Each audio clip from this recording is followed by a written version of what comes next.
In the winter of 1857, from a remote Mormon settlement in Utah Territory, 4 women vanished without leaving a single footprint in the snow. Without leaving a single footprint in the snow, 4 women vanished from a remote Mormon settlement in the Utah Territory in the winter of 1857. Their husband, Ezekiel Whitmore, claimed they had departed to visit family in the east, an impossible journey during the territory's most brutal winter on record. That they had departed to visit family in the east was the claim made by their husband, Ezekiel Whitmore, an impossible journey during the most brutal winter on record in the territory.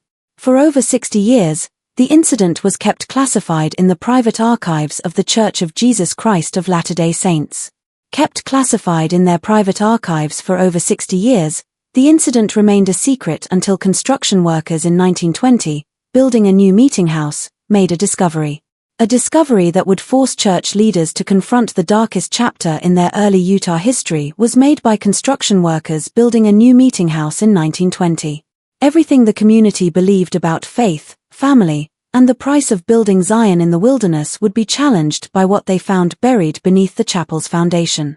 Buried beneath the chapel's foundation, what they found would challenge everything the community believed about faith, family, and the price of building Zion in the wilderness. Before we continue with the story of Ezekiel Whitmore and the winter that changed everything, you should know this channel isn't for everyone. This channel isn't for everyone, only for those brave enough to uncover the mysteries that history tried to bury. Only for those brave enough to uncover the mysteries that history tried to bury is this channel. If you're ready to hear stories that will make you question what really happened in America's past, hit that subscribe button and ring the notification bell. Hit that subscribe button and ring the notification bell if you're ready to hear stories that will make you question America's past. And tell me in the comments, what state are you listening from? In the comments, tell me what state you are listening from. Are you brave enough to hear the truth about the early Mormon settlements? The truth about the early Mormon settlements, are you brave enough to hear it? Let's find out together. That some secrets are too terrible to stay buried forever would be proven by the discovery in 1920. The discovery in 1920 would prove that some secrets are too terrible to stay buried forever. A land of impossible dreams and crushing realities was the Utah Territory of 1847. When Brigham Young first gazed upon the Salt Lake Valley, he declared, "This is the place." Upon first gazing upon the Salt Lake Valley, Brigham Young declared, "This is the place." He was looking at thousands of square miles of alkaline desert bracketed by mountains that would trap his people in complete isolation for months at a time. Yet for the Mormon pioneers, this desolation was providence, a promised land where they could practice their faith without the persecution that had driven them from Missouri, Illinois, and every other place they tried to call home. A promised land where they could practice their faith without the persecution that had driven them from Missouri, Illinois, and every other place they tried to call home. This desolation was providence for the Mormon pioneers. During the second wave of Mormon migration in late September 1847, Ezekiel Whitmore arrived in the valley. Ezekiel Whitmore arrived in the valley during the second wave of Mormon migration in late September 1847. Unlike the advanced company that had accompanied Brigham Young, Whitmore's group faced the approaching winter with insufficient supplies and inadequate shelter. With insufficient supplies and inadequate shelter, Whitmore's group faced the approaching winter. He was 34 years old, a skilled carpenter from Vermont who had converted to Mormonism in 1843 after hearing Joseph Smith speak in Nauvoo. A skilled carpenter from Vermont, he was 34 years old and had converted to Mormonism in 1843 after hearing Joseph Smith speak in Nauvoo. What set Whitmore apart from most of his fellow pioneers was his family situation. His family situation is what set Whitmore apart from most of his fellow pioneers. He traveled with 4 wives, all legally married to him under the principle of plural marriage that the church had begun practicing in secret. All legally married to him under the principle of plural marriage, he traveled with 4 wives. His first wife, Sarah Whitmore, was 31, a steady woman with graying hair, who had been married to Ezekiel for 8 years. Sarah Whitmore, his first wife, was a steady woman of 31 years with graying hair, married to Ezekiel for 8 years. She was barren, a fact that in Mormon theology made plural marriage not just acceptable but necessary for achieving the highest degree of celestial glory. In Mormon theology, Her barrenness made plural marriage not just acceptable but necessary. Sarah had herself selected Rebecca Thornton, 27, as Ezekiel's second wife in 1845. As Ezekiel's second wife in 1845, Sarah had herself selected Rebecca Thornton, aged 27. Rebecca was educated, unusual for a woman of her time, and could read both English and German. Unusual for a woman of her time, Rebecca was educated and could read both English and German. She questioned church doctrine more openly than was comfortable for most Mormon men, but Ezekiel seemed to value her intellectual contributions to their family discussions. More openly than was comfortable for most Mormon men, she questioned church doctrine, but her intellectual contributions to family discussions were valued by Ezekiel. Mary Kellerman became the third wife in early 1847, just before the journey west. In early 1847, just before the journey west, Mary Kellerman became the third wife. At 24, she was pregnant with her first child and suffered greatly during the trek across the plains. Pregnant with her first child, the 24-year-old suffered greatly during the trek across the plains. Her German immigrant parents had died during the Nauvoo period, leaving her with no family except the Whitmore household. Leaving her with no family except the Whitmore household, her German immigrant parents had died during the Nauvoo period. The fourth wife, Ruth Caldwell, was barely 19 and had joined the family only 3 months before they departed for Utah. Barely 19, the fourth wife, Ruth Caldwell, had joined the family only 3 months before they departed for Utah.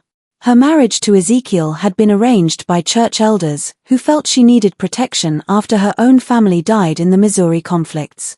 Arranged by church elders who felt she needed protection, her marriage to Ezekiel came after her own family died in the Missouri conflicts. The Whitmore family settled in what would later become known as Mill Creek, about 8 miles southeast of the main Salt Lake settlement. In what would later become known as Mill Creek, about 8 miles southeast of the main Salt Lake settlement, the Whitmore family settled. Ezekiel chose the location because a small creek provided water year-round and the land showed promise for farming. Because a small creek provided water year-round and the land showed promise for farming, Ezekiel chose the location. More importantly, the isolation suited his temperament. His temperament was suited by the isolation. He had always been a private man who preferred the company of his wives and his work to the social obligations of community life. A private man, he had always preferred the company of his wives and his work. That first autumn, with desperate intensity, Ezekiel worked to prepare for winter. Ezekiel worked with desperate intensity to prepare for winter that first autumn.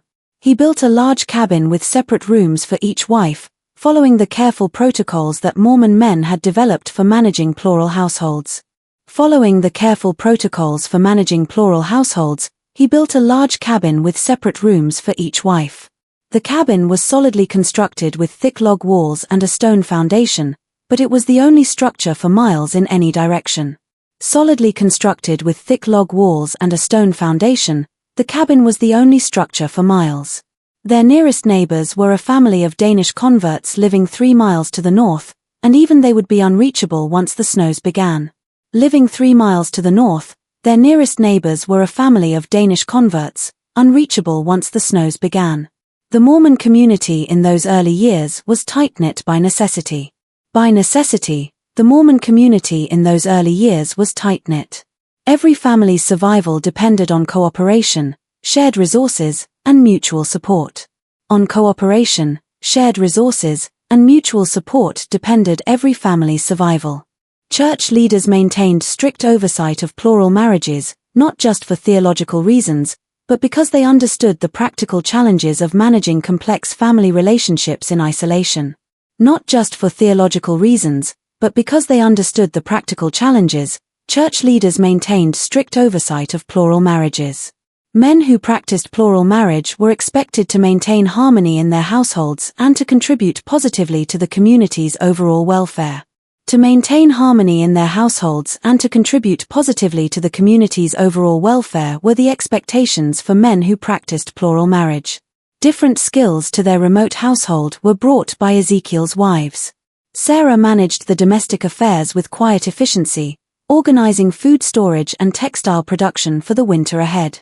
With quiet efficiency, Sarah managed the domestic affairs. Rebecca kept detailed records of their supplies and expenditures, and she had begun teaching herself basic medical skills that could prove essential in emergencies. Detailed records of their supplies and expenditures were kept by Rebecca, who was also teaching herself basic medical skills. Mary, despite her pregnancy, was skilled at preserving foods and had created an impressive store of dried fruits and vegetables. Despite her pregnancy, Mary was skilled at preserving foods. Ruth, the youngest, was energetic and optimistic, taking on the heaviest physical labor despite her small size. Energetic and optimistic, Ruth, the youngest, took on the heaviest physical labor. By December 1847, the Whitmore household appeared to be thriving. Appearing to be thriving by December 1847 was the Whitmore household. Church records show that Ezekiel made regular trips to the main settlement to trade goods and attend meetings.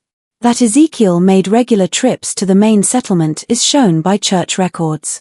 His wives were described by visitors as healthy, well-dressed, and remarkably harmonious for a plural family. As healthy, well-dressed, and remarkably harmonious for a plural family, his wives were described by visitors.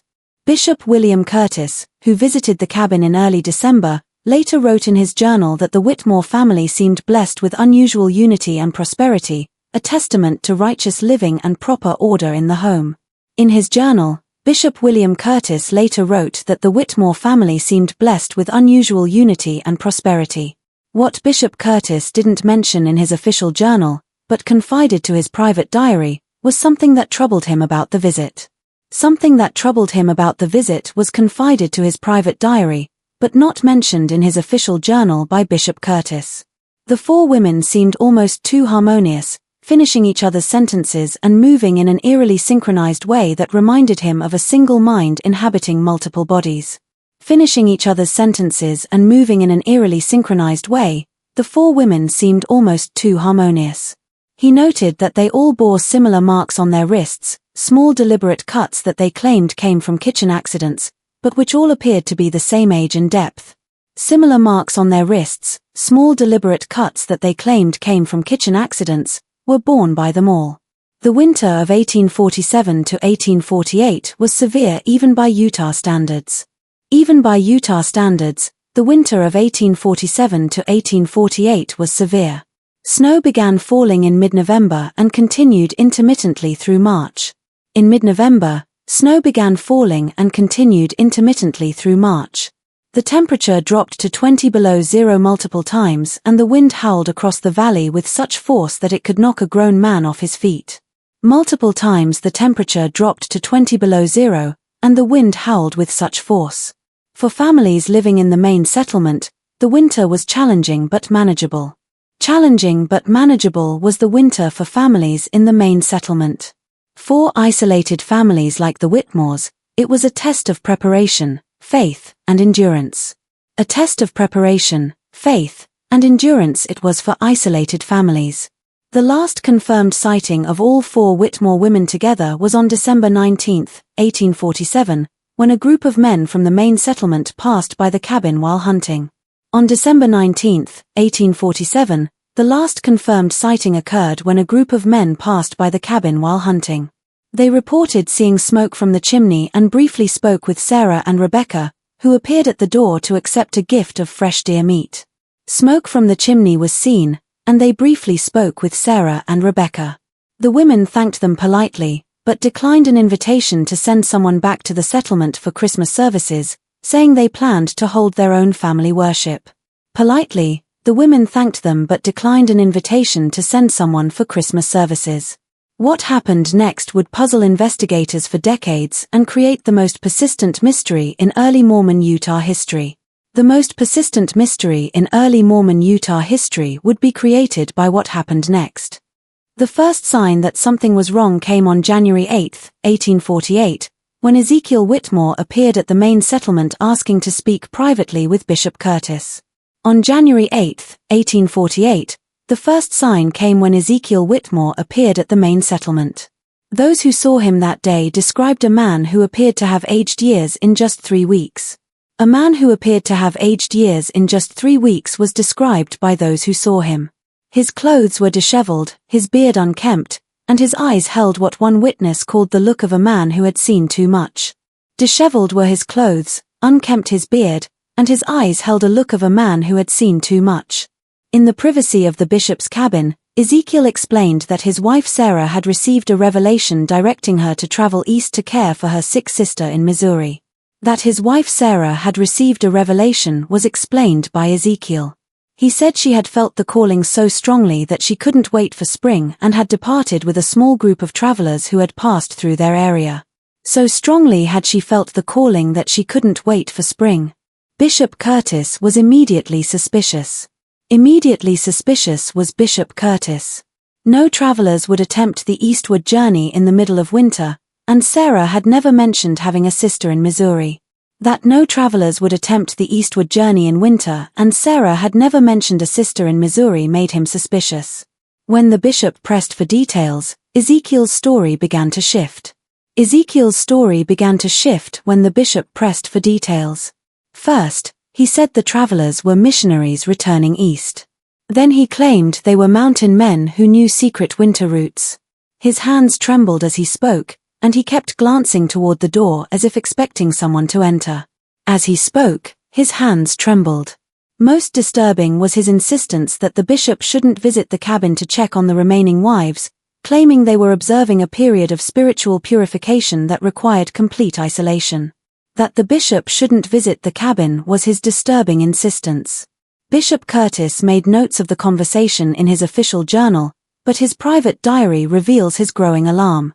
His growing alarm is revealed in his private diary.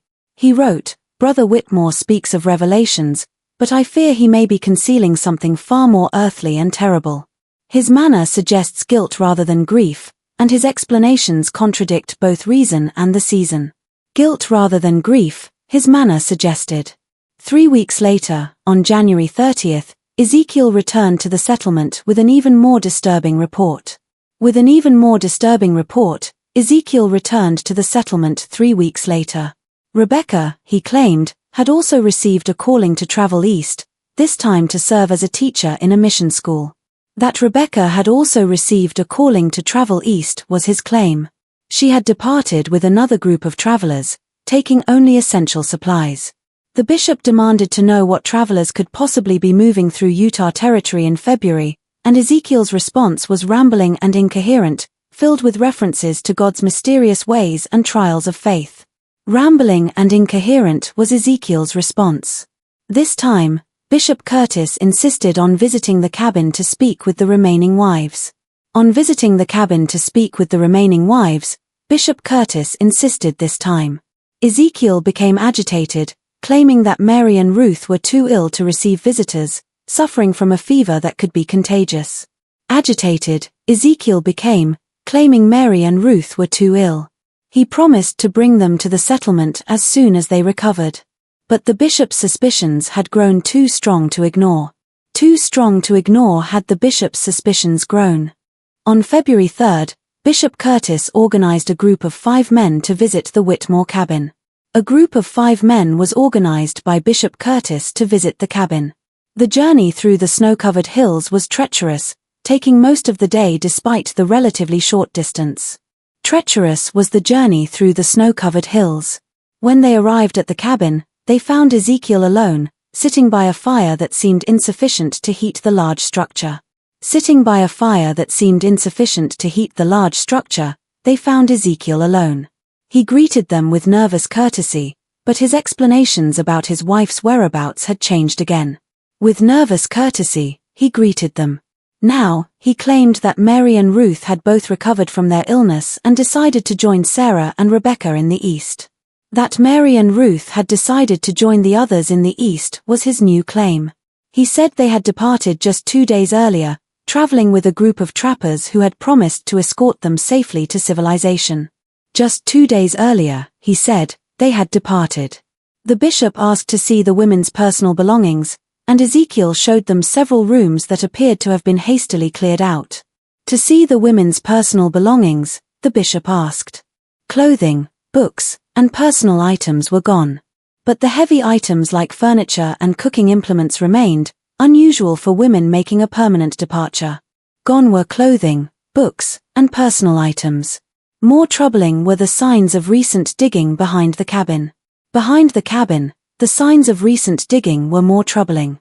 Ezekiel explained that he had been working on an expansion of the root cellar, preparing for the next winter, but the ground was frozen solid, and the amount of disturbed earth seemed far greater than necessary for a simple food storage area. That he had been working on a root cellar expansion was his explanation. When one of the men commented on the difficulty of digging in frozen ground, Ezekiel's response was sharp and defensive, claiming that God's work requires dedication even in the hardest conditions. Sharp and defensive was Ezekiel's response. The visiting party spent the night in the cabin, and several of them later reported feeling deeply unsettled by the experience. Deeply unsettled by the experience, several of the party later reported. The building was too quiet, they said, with none of the subtle sounds that indicated the presence of women. Too quiet was the building, they said. No rustling of skirts, no soft conversations, no feminine touches in the daily routines. Ezekiel served them a meal that seemed to consist entirely of preserved foods, despite the fact that fresh bread and dairy products should have been available if women had been managing the household recently. Entirely of preserved foods consisted the meal served by Ezekiel. Most disturbing was an incident that occurred during the night. An incident that occurred during the night was most disturbing. Thomas Garrett, one of the visiting men, was awakened by what he described as the sound of weeping, faint but distinct, coming from somewhere beneath the cabin. Awakened by the sound of weeping was Thomas Garrett. When he mentioned this to the others in the morning, they dismissed it as wind or settling timber, but Garrett remained convinced that he had heard human voices in distress. As wind or settling timber, the others dismissed it. The bishop's party departed the next morning with more questions than answers. With more questions than answers, the bishop's party departed. In his private journal, Bishop Curtis wrote, "I fear that Brother Whitmore may have committed acts that will bring shame upon our people and our faith. The isolation of winter can drive men to desperate measures, and I worry that the pressures of plural marriage may have proven too great for his spirit to bear. Acts that will bring shame upon our people," he feared. However, the bishop faced a difficult decision. A difficult decision was faced by the bishop. The Mormon community was already under scrutiny from the federal government, and rumors of violence or impropriety could bring unwanted attention from authorities. Already under scrutiny from the federal government was the Mormon community. The principle of plural marriage itself was controversial, and any scandal involving a polygamous family could be used to justify government intervention in church affairs. Controversial was the principle of plural marriage itself.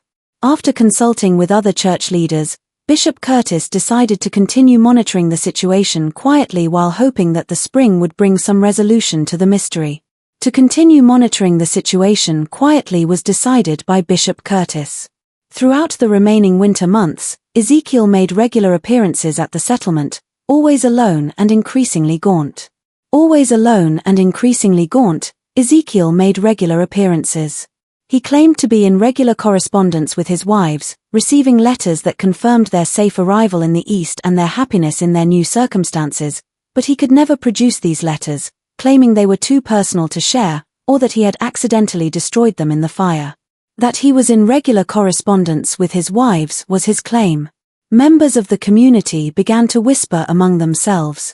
Among themselves, members of the community began to whisper.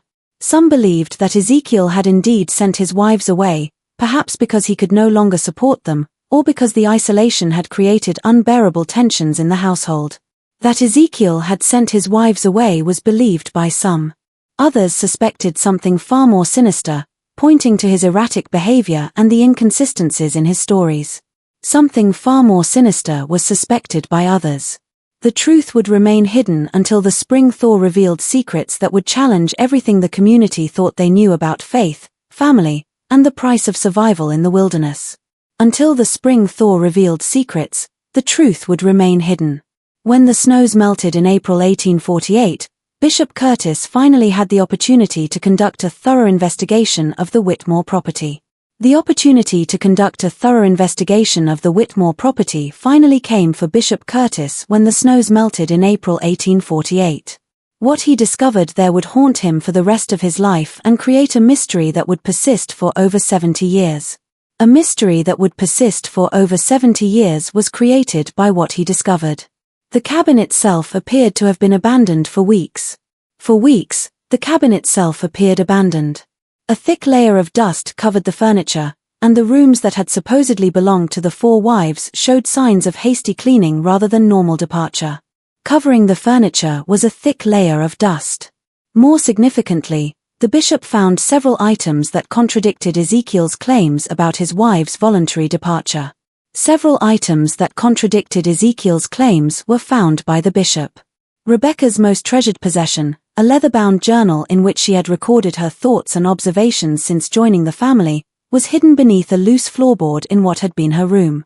Hidden beneath a loose floorboard was Rebecca's most treasured possession. The final entry, dated December 20, 1847, was written in a shaking hand and contained a single cryptic sentence. A single cryptic sentence was contained in the final entry. He says we must all make the ultimate sacrifice for the sake of the eternal family, but I fear his revelations come from a darker source than heaven. Behind the cabin, the area that Ezekiel had claimed to be excavating for root cellar expansion told a different story. A different story was told by the area behind the cabin. The disturbed earth covered a much larger area than necessary for food storage, and the digging appeared to have been done in stages over several weeks. Done in stages over several weeks, the digging appeared. Most disturbing was what the bishop found partially buried in the loosened soil. Partially buried in the loosened soil was what the bishop found most disturbing. Fragments of fabric that matched descriptions of clothing worn by the four wives, along with personal items including a wedding ring that Sarah had worn since her marriage to Ezekiel. That Sarah had worn since her marriage was a wedding ring found among the items.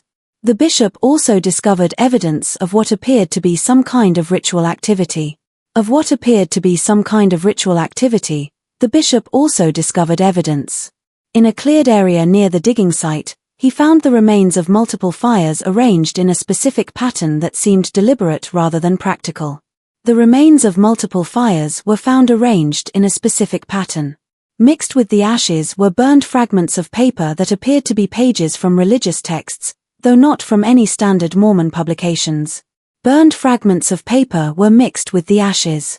Some of the legible fragments contained references to blood atonement and eternal sealing through sacrifice, concepts that existed in Mormon theology but were being interpreted in ways that horrified the bishop. References to blood atonement were contained on some fragments. More evidence came from the cabin's interior. From the cabin's interior came more evidence. In the room that had belonged to Ezekiel and Sarah, the bishop found a hidden compartment containing several notebooks filled with Ezekiel's handwriting. A hidden compartment containing several notebooks was found in their room.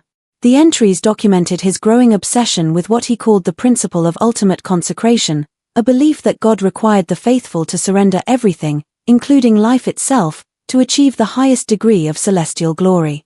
His growing obsession was documented in the entries. The notebooks revealed that Ezekiel had been studying obscure religious texts and had begun to believe that his family had been chosen for a special mission that would require extraordinary sacrifice. That Ezekiel had been studying obscure religious texts was revealed in the notebooks. The final entries in these notebooks described Ezekiel's growing certainty that his wives had been sent to him specifically to fulfill this divine purpose. Ezekiel's growing certainty was described in the final entries. He wrote about receiving visions that showed him the eternal glory that awaited families who proved their absolute devotion through ultimate sacrifice. Visions that showed him eternal glory were received, he wrote. The handwriting became increasingly erratic as the entries progressed, and the later pages contained disturbing references to the willing offering of innocence and the sealing power of shed blood. Increasingly erratic became the handwriting. Bishop Curtis faced an impossible situation. An impossible situation was faced by Bishop Curtis. The evidence strongly suggested that Ezekiel had murdered his four wives, possibly as part of some twisted religious ritual. That Ezekiel had murdered his four wives was strongly suggested by the evidence. But Ezekiel himself had vanished completely, leaving no trace of his whereabouts or intentions. Vanishing completely, Ezekiel himself left no trace. The bishop's attempts to track him proved fruitless. Fruitless proved the bishop's attempts to track him. The church leadership made the difficult decision to classify the entire incident as confidential. To classify the entire incident as confidential was the difficult decision made by the church leadership. They were acutely aware that any public revelation of the suspected murders would provide ammunition for anti-Mormon sentiment and could bring federal intervention that would threaten the survival of their entire community. Ammunition for anti-Mormon sentiment would be provided by any public revelation. The official records were sealed, and the few men who knew the truth were sworn to secrecy. Sealed were the official records. The Whitmore cabin was quietly dismantled, and the disturbed earth behind it was carefully restored to its natural state. Quietly dismantled was the Whitmore cabin. The church purchased the property and designated it as unsuitable for settlement, ensuring that no one would accidentally discover what might remain buried there.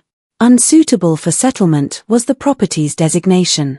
The four wives were officially listed as having relocated to the eastern states, and their disappearance was explained as a family decision to return to more settled areas. As having relocated to the eastern states were the four wives officially listed. But secrets have a way of persisting, especially in small communities where every family's business is known to all their neighbors. A way of persisting is had by secrets. Over the years, whispered stories began to circulate about the winter when four women vanished and one man's faith led him to commit unspeakable acts. About the winter when four women vanished, whispered stories began to circulate.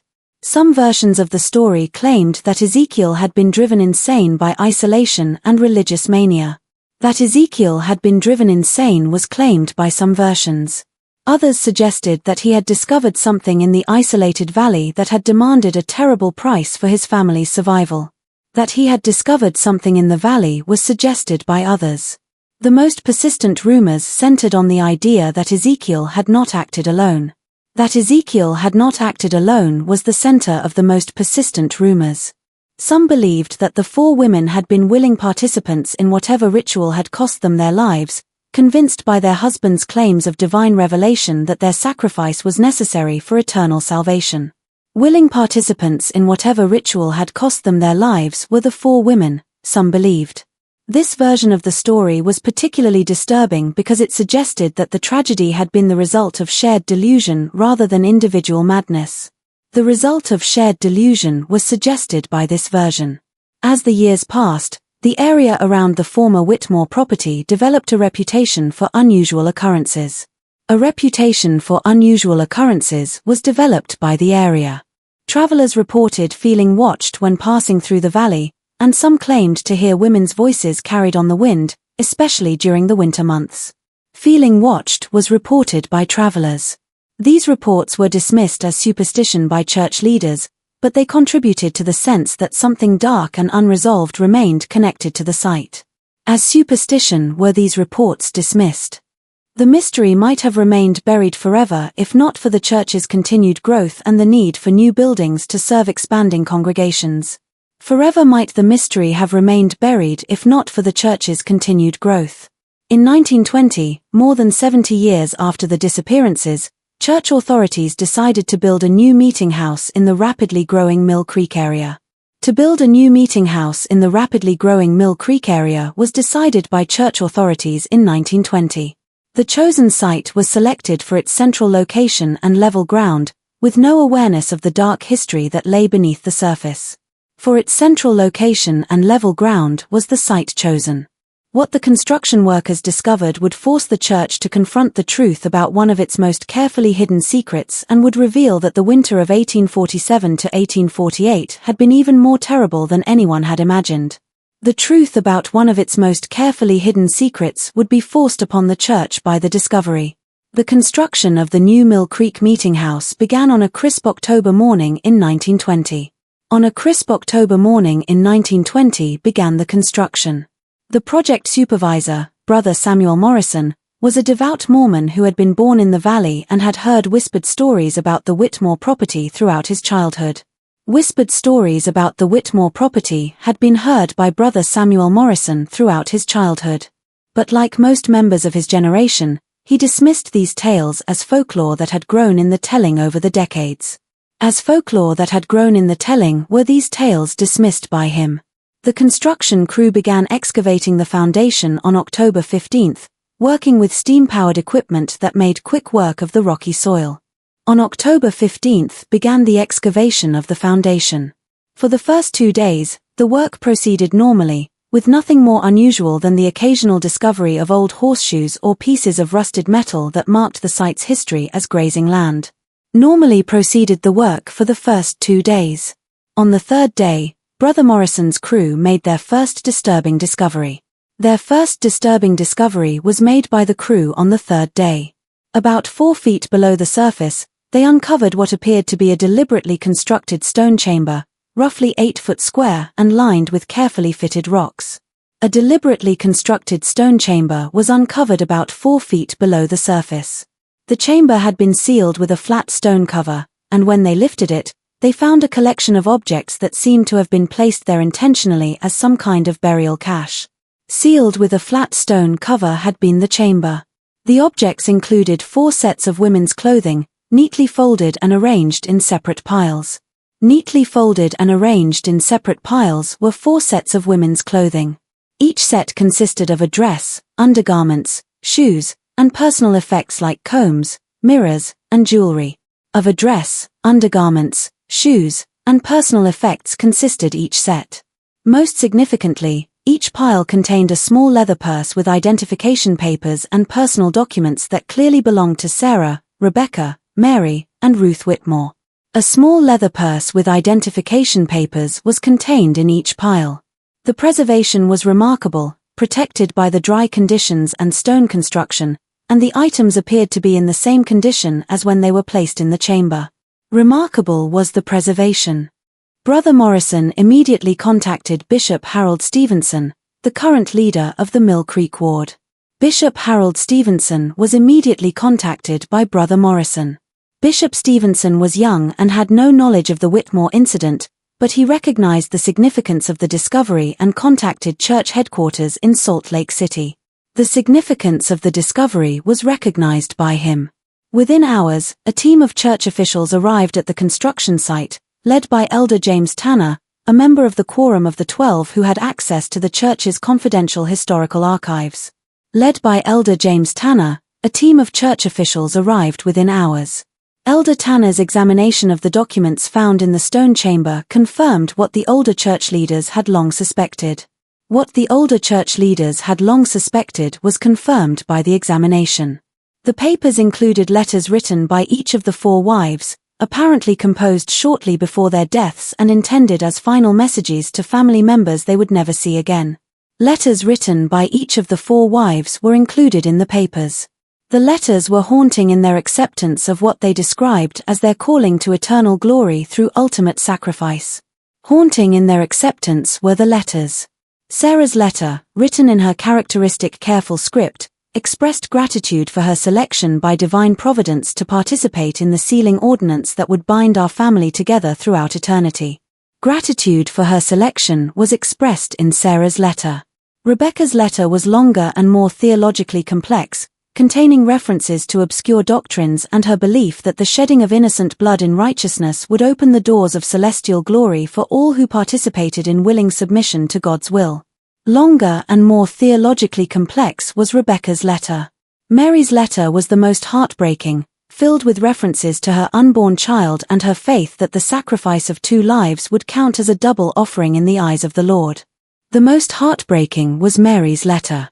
Ruth's letter was the shortest, consisting mainly of expressions of love for her family and her excitement about joining the eternal family in the most sacred way possible. The shortest was Ruth's letter.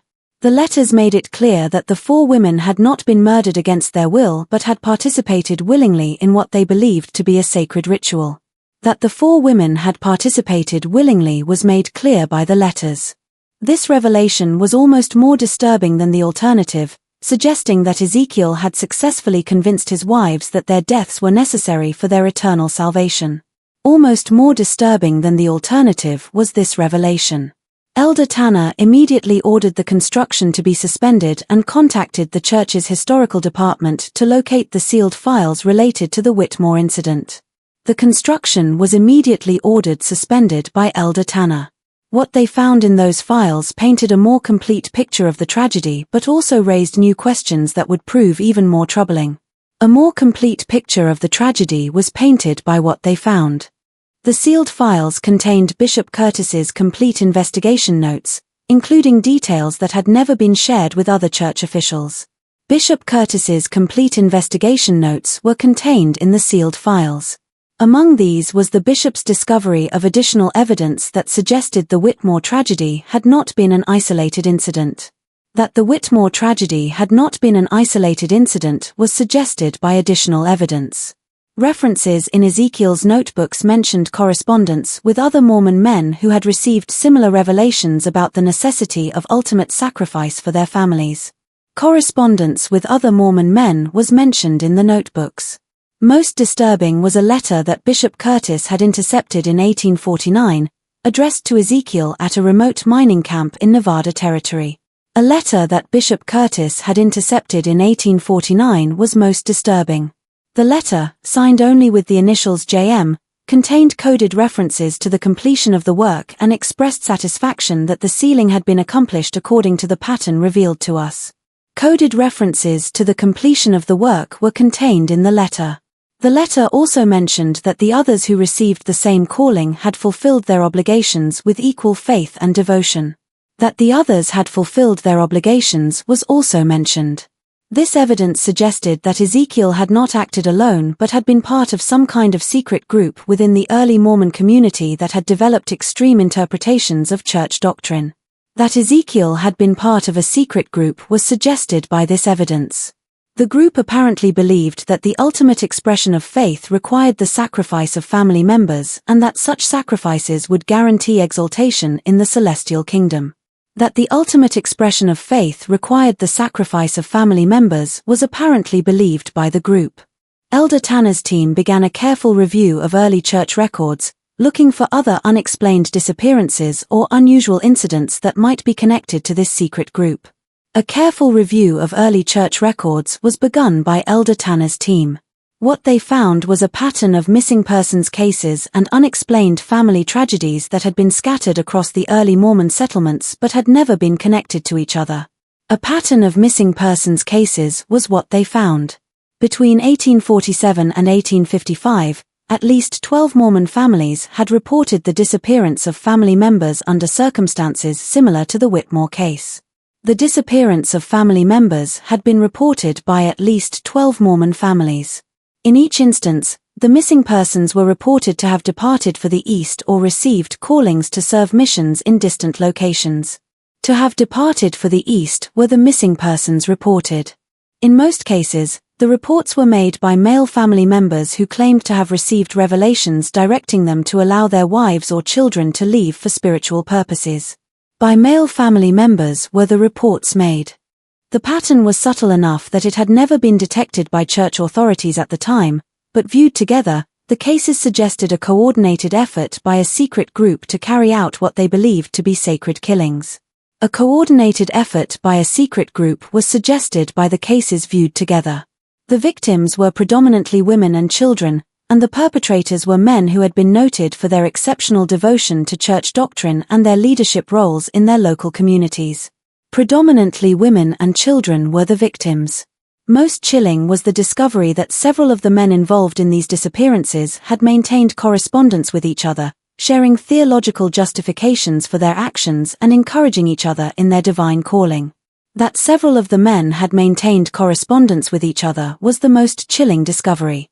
The letters revealed that the group had developed an elaborate theological framework for their beliefs, drawing on obscure passages from Mormon scripture and early church teachings to justify their actions. An elaborate theological framework for their beliefs had been developed by the group. The group apparently believed that the practice of plural marriage was only the beginning of a higher law that would ultimately require the sacrifice of family members to achieve complete consecration to God. That plural marriage was only the beginning was apparently believed by the group. They saw themselves as pioneers of a more advanced form of religious devotion that would eventually be revealed to all faithful Mormons as the ultimate requirement for celestial glory. As pioneers of a more advanced form of religious devotion did they see themselves. As Elder Tanner's investigation continued, the scope of the conspiracy became increasingly clear. Increasingly clear became the scope of the conspiracy. The secret group appeared to have included prominent church members from across the Utah Territory, including some who had held significant leadership positions. Prominent church members from across the territory had been included in the group. The group had operated with careful coordination, sharing information about their activities and providing mutual support for their beliefs. With careful coordination had the group operated. The investigation also revealed that the group had eventually been detected by church authorities in the mid-1850s, leading to a secret purge that had removed suspected members from leadership positions and forced others to flee the territory. That the group had been detected in the mid-1850s was also revealed by the investigation. The church's official records made no mention of these actions, which had been carried out quietly to avoid creating scandal or providing ammunition for anti-Mormon critics. No mention of these actions was made in the official records. But the discovery of the stone chamber at the Mill Creek construction site proved that the group's activities had been far more extensive than church leaders had realized at the time. That the group's activities had been far more extensive was proved by the discovery. The careful preservation of the victims' belongings suggested that the perpetrators had viewed their actions as sacred ordinances that required proper documentation and remembrance. As sacred ordinances had the perpetrators viewed their actions. The question that haunted Elder Tanner and his team was whether the group had been completely eliminated in the 1850s or whether some members had escaped detection and continued their activities in remote areas of the Western Territories. Whether the group had been completely eliminated was the haunting question. The evidence suggested that the conspiracy had been larger and more organized than anyone had imagined, with implications that extended far beyond the tragic fate of the 4 Whitmore women. Larger and more organized than anyone had imagined had the conspiracy been. The investigation would soon reveal that the stone chamber was only the beginning of what lay buried beneath the Mill Creek construction site and that the winter of 1847 to 1848 had been even more terrible than the darkest rumors had suggested. That the stone chamber was only the beginning would soon be revealed. As Elder Tanner's team expanded their excavation of the Mill Creek site, they made increasingly disturbing discoveries that suggested the Whitmore tragedy was far more complex than a single family's descent into religious madness. Increasingly disturbing discoveries were made as the excavation expanded. The stone chamber containing the women's belongings was only the first layer of a carefully constructed burial site that had been designed to preserve evidence of what the perpetrators clearly viewed as sacred acts. Only the first layer of a carefully constructed burial site was the stone chamber. Beneath the stone chamber, the excavation revealed a second level of construction, a larger underground space that had been carved directly into the bedrock and lined with carefully fitted stones. A second level of construction was revealed beneath the stone chamber. This chamber was approximately 12 foot square and 6 feet deep, with drainage channels that had kept it dry for over 70 years. 12 feet square and 6 feet deep was this chamber. The walls were covered with carved symbols that combined traditional Mormon imagery with elements that seemed to draw from other religious traditions. With carved symbols were the walls covered. The most prominent symbol was a modified version of the Mormon temple square and compass, but surrounded by imagery that included Egyptian hieroglyphs, Masonic symbols, and what appeared to be representations of ancient sacrifice rituals. A modified version of the Mormon temple square and compass was the most prominent symbol. In the center of the chamber, the team found what appeared to be a stone altar, roughly hewn from local granite and stained with what laboratory analysis would later confirm to be human blood. What appeared to be a stone altar was found in the center of the chamber. The altar was surrounded by 4 smaller stone platforms, each bearing carved inscriptions that included the names Sarah, Rebecca, Mary, and Ruth, along with dates corresponding to the winter months of 1847 to 1848. By 4 smaller stone platforms was the altar surrounded. The inscriptions also included theological passages that had been carved in careful script, drawing from Mormon scripture but interpreted in ways that justified the taking of human life for religious purposes. Theological passages were also included in the inscriptions. One passage, carved above the central altar, read, "Greater loveth no man than this, that a man lay down his life for his friends," and greater still is the love that lays down the lives of the beloved for the glory of God and the sealing of eternal families. But the most shocking discovery came when the team excavated beneath the stone platforms. When the team excavated beneath the stone platforms came the most shocking discovery. Each platform concealed a carefully prepared burial site containing human remains that had been preserved through deliberate mummification techniques. A carefully prepared burial site was concealed by each platform. The bodies of the 4 women had been prepared with materials and methods that suggested extensive knowledge of preservation practices, possibly derived from early Mormon interest in Egyptian culture and practices. With materials and methods suggesting extensive knowledge, had the bodies been prepared. The condition of the remains allowed for detailed examination that revealed the manner of death. The manner of death was revealed by the detailed examination. Each woman had died from a single precise wound to the heart, inflicted with what appeared to be a ceremonial blade. From a single precise wound to the heart had each woman died. The wounds were identical in location and depth, suggesting that the killings had been carried out with practiced skill and according to a predetermined ritual pattern. Identical in location and depth were the wounds. More disturbing was evidence that the women had been dressed in special ceremonial garments before their deaths, elaborate white robes that had been decorated with religious symbols and personal items that held spiritual significance. That the women had been dressed in special ceremonial garments was more disturbing evidence. The garments appeared to have been specially prepared for the ritual, with careful attention to detail that suggested the perpetrators had viewed the killings as sacred ordinances requiring proper ceremonial preparation. Specially prepared for the ritual appeared the garments. The discovery of these ritual preparations forced Elder Tanner's team to confront the possibility that the Whitmore women had not only consented to their deaths but had actively participated in elaborate religious ceremonies that they believed would guarantee their eternal salvation. That the Whitmore women had actively participated in elaborate religious ceremonies was the possibility they had to confront. The evidence suggested that the killings had been carried out over several weeks, with each death forming part of a larger ritual cycle that had been carefully planned and executed. Over several weeks had the killings been carried out. Additional evidence found in the chamber included detailed records of the ritual proceedings carved into stone tablets that had been placed in niches around the walls. Carved into stone tablets were detailed records of the ritual proceedings. These records provided a horrifying minute-by-minute account of the ceremonies, including the women's final words and their expressions of faith and gratitude for their selection for eternal glory.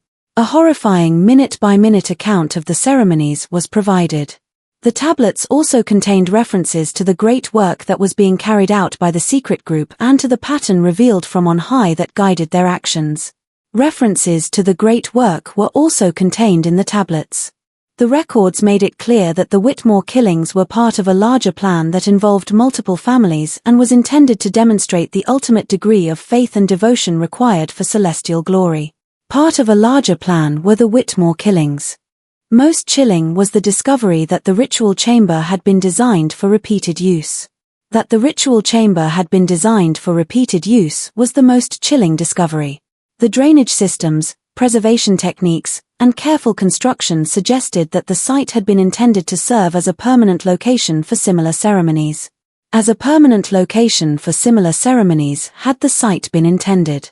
The chamber contained preparation areas for multiple victims and storage spaces for ritual implements and ceremonial garments. Preparation areas for multiple victims were contained in the chamber. The investigation team also found evidence that the chamber had indeed been used for additional victims beyond the 4 Whitmore women. That the chamber had been used for additional victims was also found by the team. Carved records indicated that at least 8 other individuals had been sealed in the chamber between 1848 and 1855, including members of 3 other families that had been reported missing during the early years of Mormon settlement in Utah. That at least 8 other individuals had been sealed in the chamber was indicated by carved records. The scope of the conspiracy was becoming clear.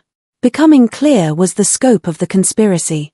The secret group had operated for nearly a decade, carrying out ritual killings that they believed were necessary for achieving the highest degree of religious devotion. For nearly a decade had the secret group operated. The group had developed elaborate theological justifications for their actions and had created permanent facilities for conducting their ceremonies. Elaborate theological justifications for their actions had been developed by the group. Elder Tanner's team faced a crisis that threatened to expose the darkest chapter in Mormon history. A crisis that threatened to expose the darkest chapter in Mormon history was faced by Elder Tanner's team. The evidence they had uncovered proved that a secret group within the early church had carried out systematic ritual murders, possibly involving dozens of victims over several years. That a secret group had carried out systematic ritual murders was proved by the evidence. The implications for the church's reputation and the faith of its members were staggering. Staggering were the implications for the church's reputation.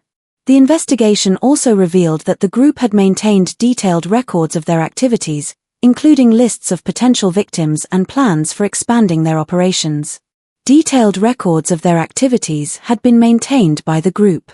The records suggested that the conspiracy had been far more organized and extensive than anyone had imagined, with cells operating in multiple settlements across the Utah Territory. Far more organized and extensive than anyone had imagined had the conspiracy been. Most disturbing was evidence that some members of the secret group had held positions of authority within the church hierarchy, using their access to confidential information to identify potential victims and to cover up their crimes. That some members had held positions of authority within the church hierarchy was the most disturbing evidence. The group had apparently used their knowledge of church doctrine and their positions of trust to convince victims that their deaths were necessary for eternal salvation. Their knowledge of church doctrine and their positions of trust had been used by the group. The investigation team realized that they were uncovering not just a series of isolated crimes but evidence of a systematic conspiracy that had operated within the highest levels of the early Mormon Church. Not just a series of isolated crimes were they uncovering. The implications were so serious that Elder Tanner immediately contacted the church's first presidency to report his findings and to request guidance on how to proceed. So serious were the implications that Elder Tanner immediately contacted the church's first presidency. The decision that would be made in the coming days would determine whether the truth about the Whitmore tragedy and the larger conspiracy would ever be revealed to the public or whether it would be buried once again to protect the church from scandal and persecution. Whether the truth would ever be revealed would be determined by the decision. But as Elder Tanner's team continued their excavation, they began to suspect that the underground chamber held even more terrible secrets that would make the choice between truth and concealment even more difficult. That the underground chamber held even more terrible secrets was begun to be suspected by the team. The final phase of Elder Tanner's investigation began when his team discovered a hidden passage leading from the main ritual chamber to an even deeper level of construction. When his team discovered a hidden passage began the final phase. The passage was narrow and had been carefully concealed behind a false wall, suggesting that it led to the most secret part of the underground complex. Carefully concealed behind a false wall had been the passage. What they found in this deeper chamber would reveal the true scope of the conspiracy and the identity of its leadership. The true scope of the conspiracy and the identity of its leadership would be revealed by what they found. The deeper chamber was smaller than the ritual space above, but it had been constructed with even greater care and attention to detail. With even greater care and attention to detail had the deeper chamber been constructed. The walls were lined with carefully fitted stones that had been carved with intricate religious symbols, and the ceiling was supported by precisely cut archways that demonstrated advanced engineering knowledge. With carefully fitted stones were the walls lined. This was clearly the inner sanctum of the secret group, the place where their most important meetings and ceremonies had been conducted. The inner sanctum of the secret group was this clearly. In the center of the chamber, the team found a stone table that had been carved with extraordinary precision. A stone table carved with extraordinary precision was found in the center. The table's surface was covered with detailed maps of the Utah Territory, showing the locations of Mormon settlements and marking specific sites that had been designated for the group's activities. With detailed maps of the Utah Territory was the table's surface covered. The maps included detailed notes about the families living in each settlement, with particular attention to households that might provide suitable victims for their rituals. Detailed notes about the families were included in the maps.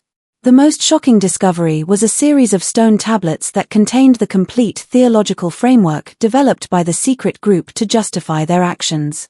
A series of stone tablets was the most shocking discovery.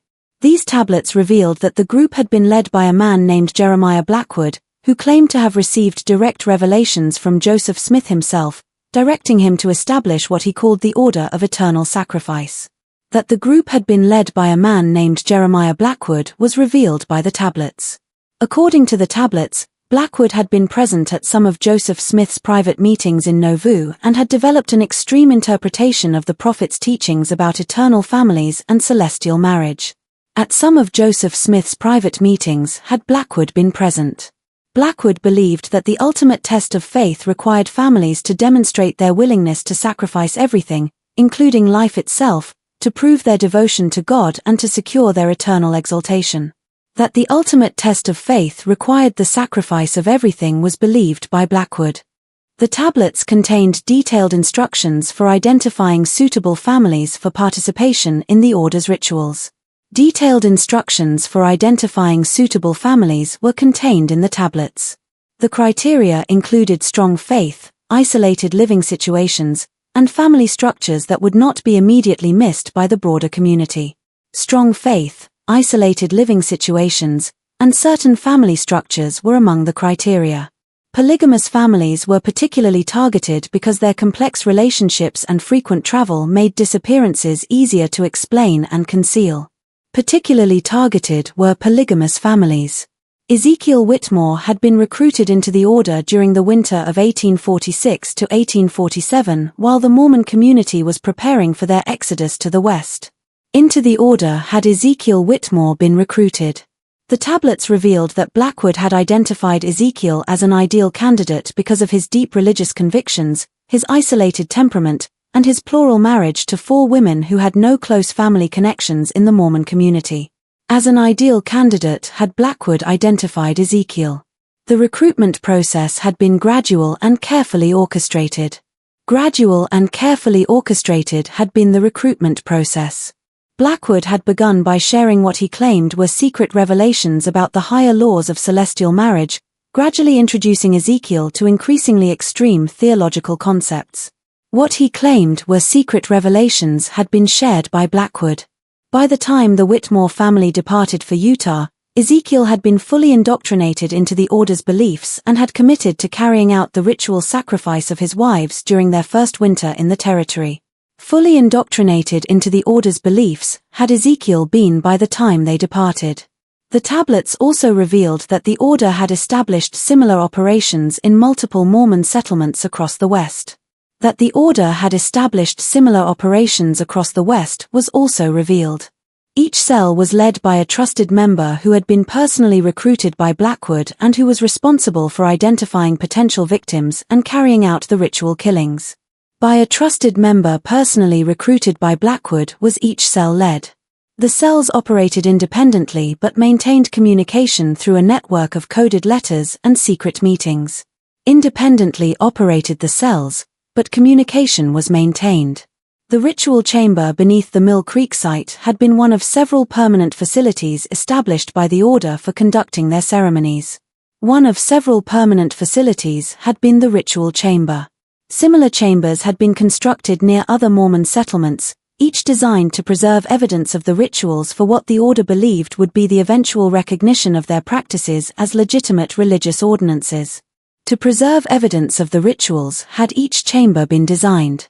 The tablets contained detailed accounts of the specific rituals that had been carried out in the Mill Creek chamber. Detailed accounts of the specific rituals were contained in the tablets. The ceremonies had followed a precise pattern that had been developed by Blackwood based on his interpretation of ancient sacrifice practices and early Mormon temple rituals. A precise pattern developed by Blackwood had been followed by the ceremonies. Each ceremony had lasted several days and had included elaborate preparations, theological instruction, and final rituals that the participants believed would seal their eternal families together in the highest degree of celestial glory. Several days had each ceremony lasted. The account of the Whitmore family's final days was preserved in horrifying detail. In horrifying detail was the account preserved. The ritual had begun on December 20, 1847, with Sarah's voluntary participation in a ceremony that she believed would ensure her family's eternal exaltation. With Sarah's voluntary participation had the ritual begun. Each of the other wives had participated in turn over the following weeks, with the final ceremony involving Ruth taking place on February 15, 1848. In turn over the following weeks had each of the other wives participated. The tablets described how each woman had spent her final days in prayer and preparation, convinced that her sacrifice would open the doors of celestial glory for her entire family. In prayer and preparation had each woman spent her final days. They had written letters to family members, prepared their burial garments, and participated in elaborate ceremonies that they believed were sacred ordinances revealed directly from God.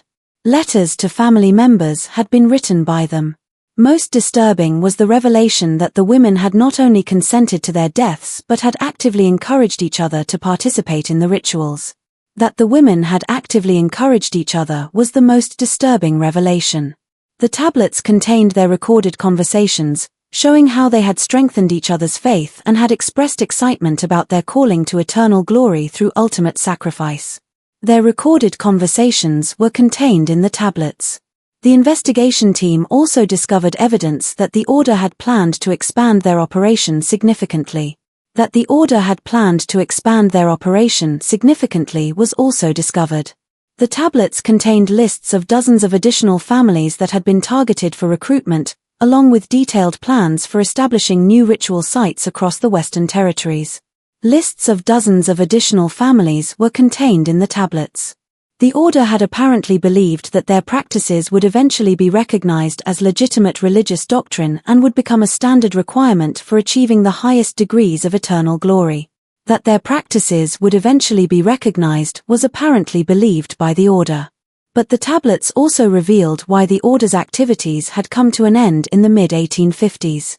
Why the order's activities had come to an end was also revealed by the tablets. Church authorities had begun to detect the pattern of disappearances and had launched a secret investigation that had identified several order members. The pattern of disappearances had been detected by church authorities. The investigation had been led by Brigham Young himself, who had recognized the threat that the order posed to the survival of the Mormon community in Utah. By Brigham Young himself had the investigation been led. The church's response had been swift and decisive. Swift and decisive had been the church's response. Known order members had been quietly excommunicated and forced to flee the territory, while others had been reassigned to remote areas where their activities could be more easily monitored. Quietly excommunicated had been known order members. The ritual sites had been sealed or destroyed, and all records of the investigation had been classified to prevent public knowledge of the conspiracy. Sealed or destroyed had been the ritual sites. Jeremiah Blackwood himself had disappeared during the church's crackdown, reportedly fleeing to California, where he had continued to recruit followers for his extremist beliefs. During the church's crackdown had Jeremiah Blackwood disappeared. Some reports suggested that he had established new order cells in mining camps and frontier settlements, but these activities had never been officially confirmed. That he had established new order cells was suggested by some reports. The tablets also contained Blackwood's final message to his followers, written shortly before his disappearance. Blackwood's final message to his followers was also contained in the tablets. In this message, he prophesied that the order's practices would eventually be revealed as divinely inspired and would become the ultimate test of faith for all true believers. That the order's practices would eventually be revealed as divinely inspired was prophesied by him. He instructed his followers to preserve their records and to continue their work in secret until the time came for public revelation of the higher laws. To preserve their records and to continue their work were his instructions.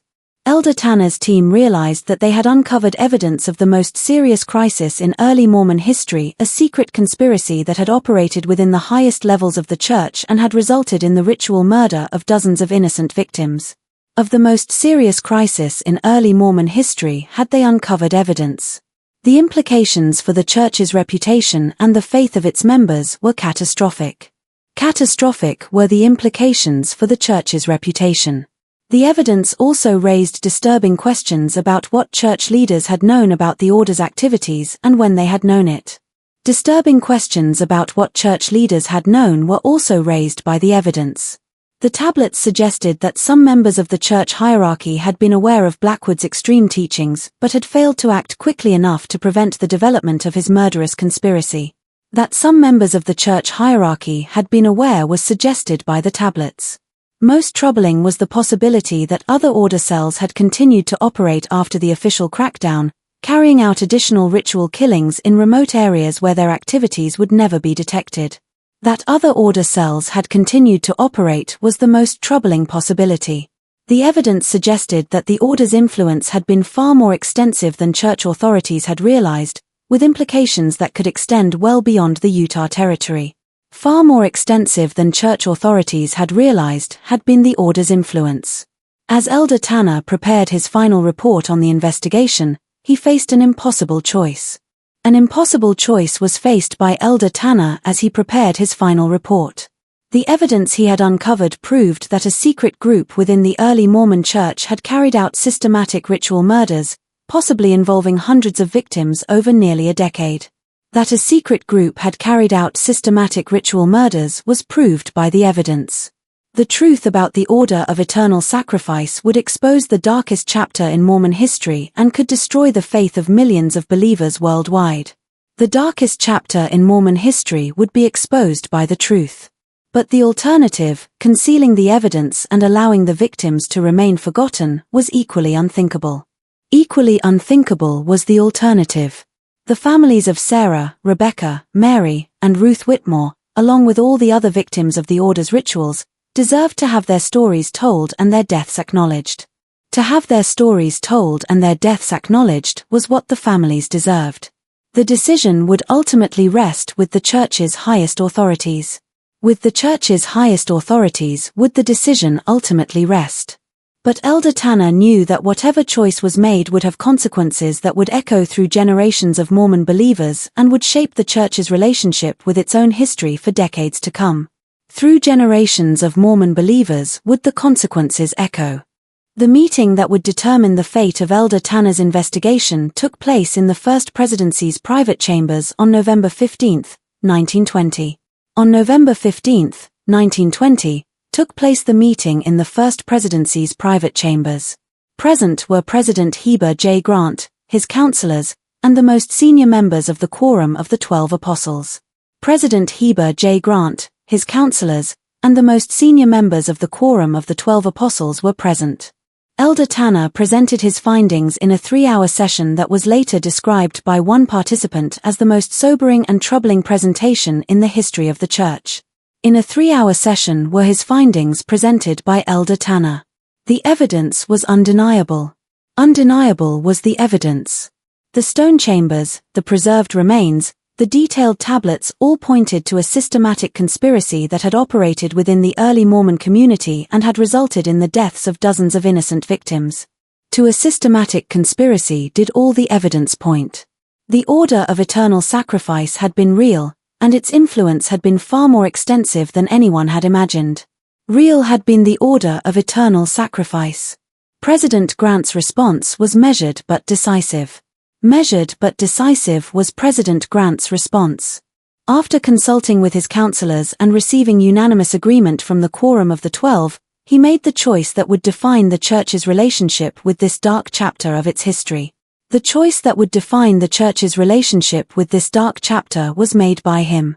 The evidence would be preserved in the Church's most secure archives, accessible only to the highest levels of Church leadership. In the Church's most secure archives would the evidence be preserved. The victims would be quietly remembered in special memorial services attended only by Church authorities. Quietly remembered would be the victims. But the truth about the order of eternal sacrifice would never be revealed to the public. Never revealed to the public would be the truth. The decision was justified on multiple grounds. On multiple grounds was the decision justified. Public revelation of the conspiracy would provide ammunition for anti-Mormon critics and could undermine the faith of millions of believers who had dedicated their lives to the Church. Ammunition for anti-Mormon critics would be provided by public revelation. The evidence also suggested that the order had been successfully eliminated in the 1850s, meaning that there was no ongoing threat to public safety. That the order had been successfully eliminated was also suggested by the evidence. Most importantly, the victims and their families had suffered enough.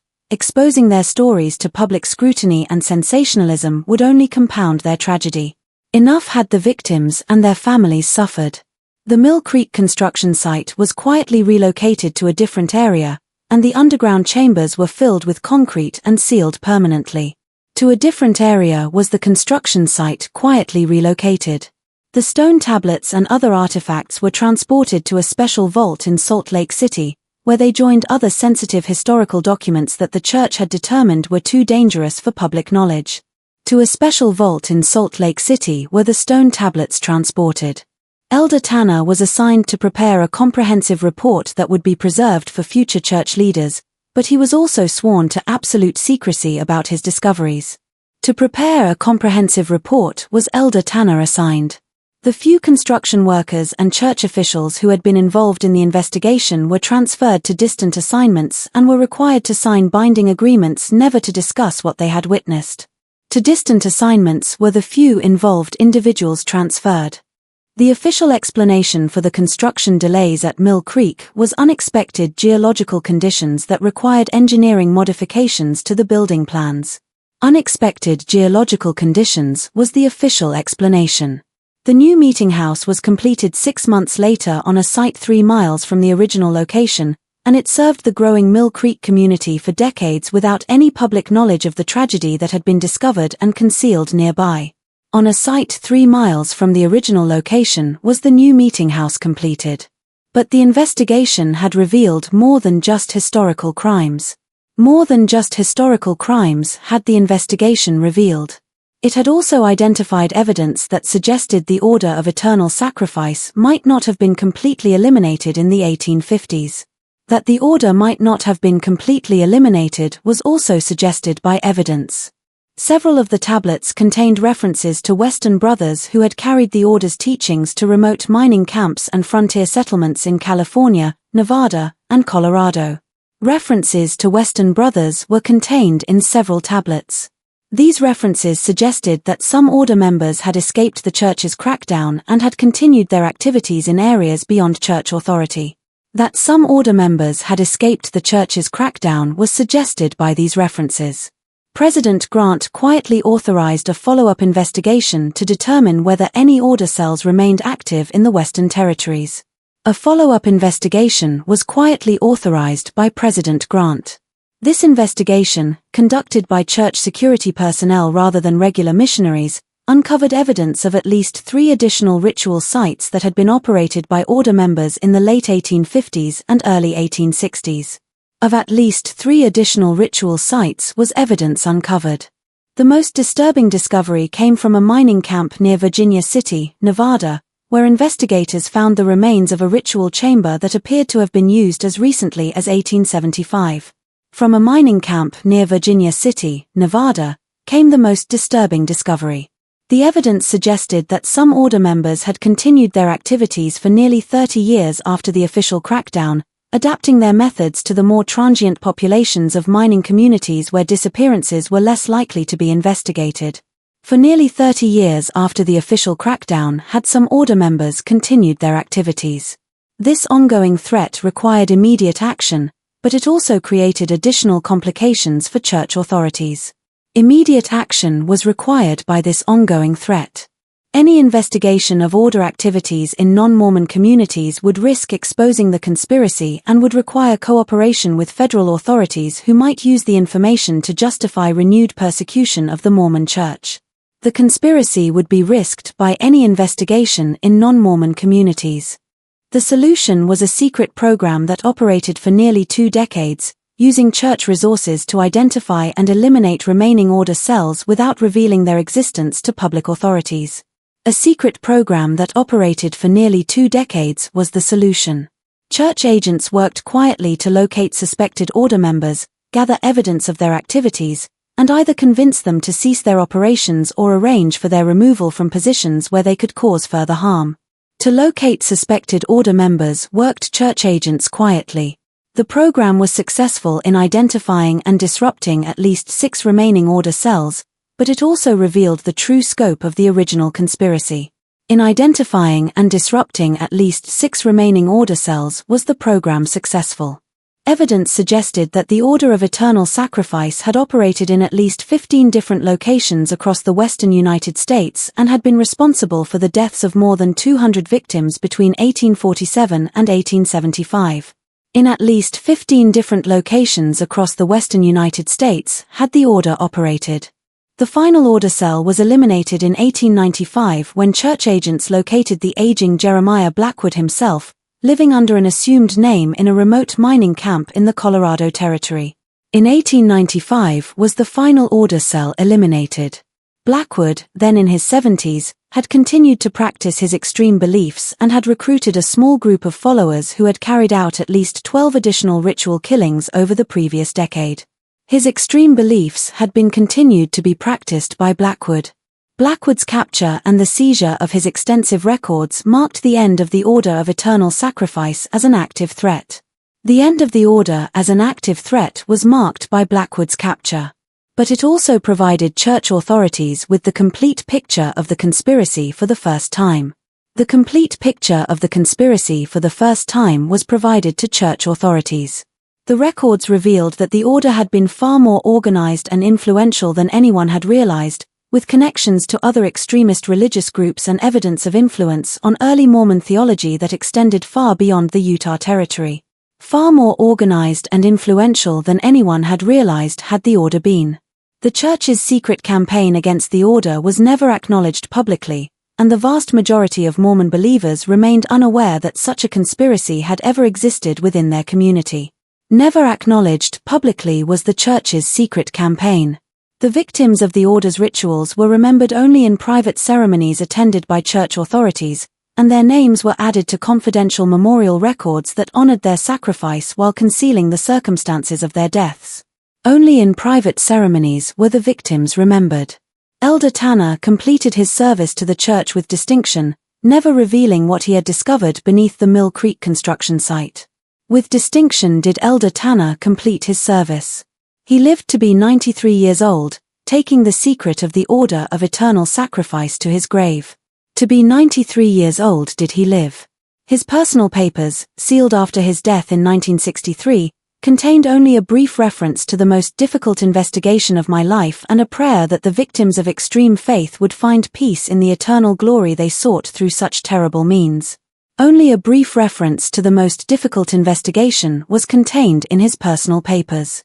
The stone chambers beneath Mill Creek remain sealed today, their contents preserved as evidence of one of the darkest chapters in American religious history. Their contents preserved as evidence, the stone chambers remain sealed today. The truth about Ezekiel Whitmore and his 4 wives, along with the hundreds of other victims of the Order of Eternal Sacrifice, continues to rest in the church's most secure archives, known only to a select few who bear the burden of this terrible knowledge. In the church's most secure archives continues to rest the truth. Modern church authorities have occasionally debated whether the time has come to reveal the truth about the order, but each generation has ultimately concluded that the potential harm outweighs any benefit that might come from public disclosure. Whether the time has come to reveal the truth has been occasionally debated by modern church authorities. The victims of the order's extreme faith remain officially listed as early pioneers who departed for destinations unknown.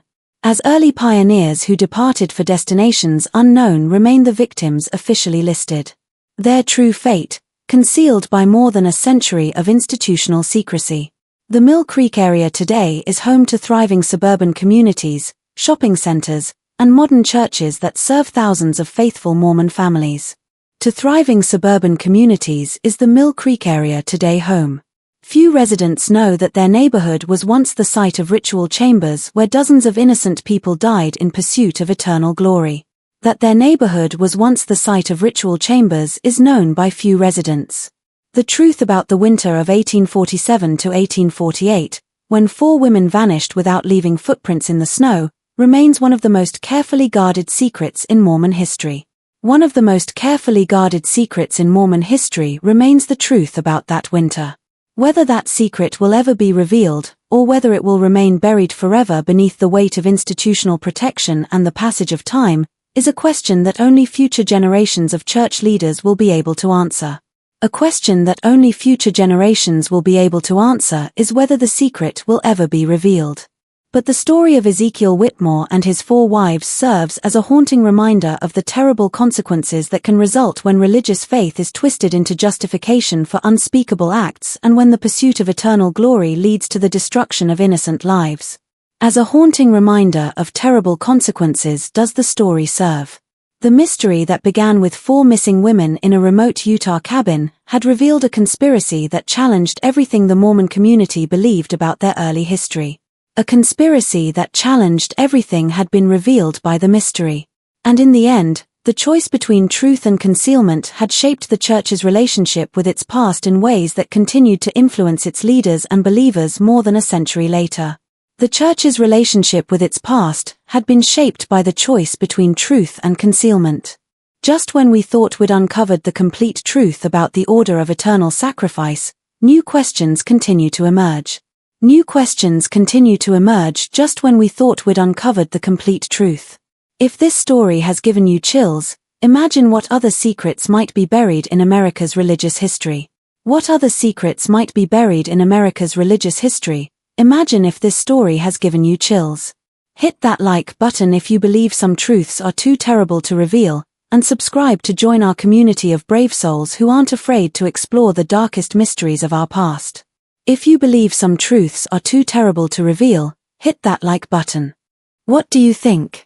Should the Mormon Church reveal the complete truth about the order, or are some secrets better left buried?